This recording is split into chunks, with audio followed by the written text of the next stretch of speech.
Rander police સ્ટેશનમાં નોંધાયેલ મર્ડરના ગુનામાં તથા ચોકબચવા તથા સિંગણપુર ડભોલી પોલીસ સ્ટેશનના રાયોટિંગ અને એટ્રોસિટીના ગુનામાં નાસ્તા ફરતા બે રીઢા આરોપીઓને ઝડપી પાડતી સુરત શહેર SOG police commissioner Shri Anupamsinh ગહેલોતનાઓએ સુરત શહેર તેમજ રાજ્યના અન્ય જિલ્લાઓમાં નોંધાયેલ ગંભીર ગુનાઓમાં ઘણા સમયથી નાસ્તા ફરતા આરોપીને પકડી પાડવા આપેલ સૂચના મુજબ અધિક પોલીસ કમિશનર શ્રી રાઘવેન્દ્ર વત્સ ક્રાઇમ નાયબ પોલીસ કમિશનર શ્રી રાજદીપસિંહ નકુમ એસઓજીના માર્ગદર્શન હેઠળ એસઓજીના પોલીસ ઇન્સ્પેક્ટરનાઓની સૂચના મુજબ એસઓજી દ્વારા નીચે મુજબની કામગીરી કરવામાં આવેલ છે. એસઓજીના ટીમના માણસો શહેર વિસ્તારમાં પેટ્રોલિંગમાં હતા. તે દરમિયાન એએસઆઈ ઇમ્તિયાઝ ફકરુ મોહમ્મદ તથા એચસી જગદીશભાઈ શાંતિભાઈ નાઓને મળેલ બાતમીના આધારે અમરોલી મનીષવા ગરનાળા નજીક આવેલ સાંઈબાબા મંદિર પાસેથી આરોપી મિત ઉર્ફે હેડન ગૌરીશંકર પંડ્યા ઉંમર વર્ષ 22 ધંધો ગાડી સીજિંગ રહે flat number 207 Maruti Nandan complex Vijaynagar 2 Ved road ચોક બજાર સુરત મૂળ ગામ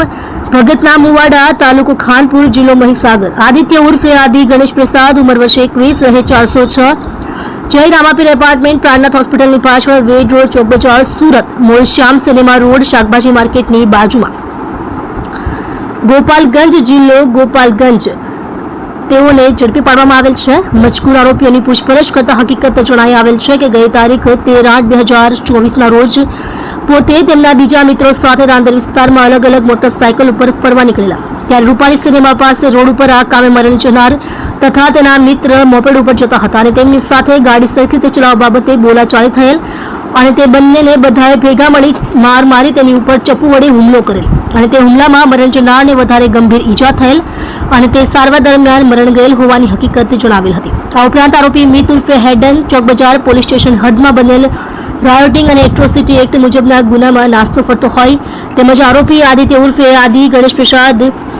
સિંગણપુર ડભોલી પોલીસ સ્ટેશન હદમાં બનેલ રાયોટિંગ અને એટ્રોસિટી એક્ટ મુજબના ગુનામાં નાસ્તો ફરતો હોવાની હકીકત જણાઈ આવેલ છે. જેથી ઉપરોક્ત આરોપીઓ વિરુદ્ધ કાયદેસરની કાર્યવાહી કરી આરોપીઓનો કબજો રાંદેર પોલીસ સ્ટેશનમાં સોંપી આપેલ છે.